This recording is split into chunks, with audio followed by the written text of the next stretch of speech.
ഇന്ന് നമുക്ക് ദേ നല്ല എരിവ് കുറഞ്ഞിട്ടുള്ള നല്ല ഭംഗിയുള്ള കുറച്ച് അധികം പച്ചമുളക് കിട്ടിയിട്ടുണ്ട് കേട്ടോ. അപ്പോൾ നമുക്ക് ഇന്ന് അതുകൊണ്ടുള്ളൊരു റെസിപ്പി ആയാലോ. അതിന് വേണ്ടിയിട്ട് ഞാൻ പച്ചമുളക് ഇതുപോലൊന്ന് കീറിയെടുക്കുന്നുണ്ട്. ഇതുപോലെ ജസ്റ്റ് ഒന്ന് വരഞ്ഞു കൊടുത്താൽ മതി, രണ്ടായിട്ട് മുറിച്ചെടുക്കേണ്ട ആവശ്യമില്ല കേട്ടോ. ഇതുപോലെ ജസ്റ്റ് ഒന്ന് വരഞ്ഞെടുക്കേണ്ട ആവശ്യമുള്ളൂ. അപ്പം എല്ലാ പച്ചമുളകും ഞാൻ ഇതുപോലൊന്ന് കീറിയെടുക്കുന്നുണ്ട്. അതിനുശേഷം അതിലേക്ക് കുറച്ചധികം ഉപ്പാണ് ഇട്ട് കൊടുക്കുന്നത്. നമ്മുടെ പച്ചമുളകിൻ്റെ എരിവിനനുസരിച്ചിട്ട് ഉപ്പിൻ്റെ അളവ് കൂട്ടണം കേട്ടോ. ഒരുമാതിരി എരിവുള്ള പച്ചമുളകാണെങ്കിൽ കുറച്ച് അധികം ഉപ്പിട്ട് കൊടുക്കണം. എന്നിട്ട് ഇത് നന്നായിട്ടൊന്ന് മിക്സ് ചെയ്ത് മാറ്റി വെക്കാം.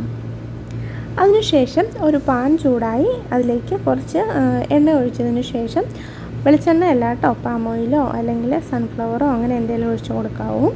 അതിലേക്ക് ഉലുവയും കടുകും ഇട്ട് പൊട്ടിയ ശേഷം കുറച്ച് അധികം ഇഞ്ചിയും വെളുത്തുള്ളിയും കൂടെ ഒന്ന് ഇട്ട് കൊടുത്ത് ജസ്റ്റ് ഒന്ന് വാട്ടിയെടുക്കുന്നുണ്ട്. കുറച്ച് കരിവേപ്പിലയും കൂടെ ഇട്ട് കൊടുക്കുന്നുണ്ട് കേട്ടോ.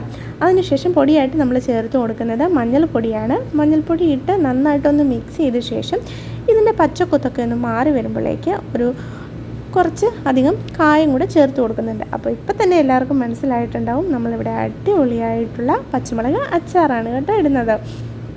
അതിനുശേഷം കുറച്ച് വിനാഗിരിയാണ് ഒഴിച്ചു കൊടുക്കുന്നത്. വിനാഗിരി ഒഴിച്ചു കൊടുത്ത് ഇതുപോലെ ജസ്റ്റ് ഒന്ന് തിള വരുമ്പോഴേക്ക് നമ്മൾ ഉപ്പ് തേച്ച് വെച്ചിട്ടുണ്ടായിരുന്ന പച്ചമുളക് ഉണ്ടല്ലോ, അതിട്ട് നന്നായിട്ടൊന്ന് മിക്സ് ചെയ്തെടുക്കാം.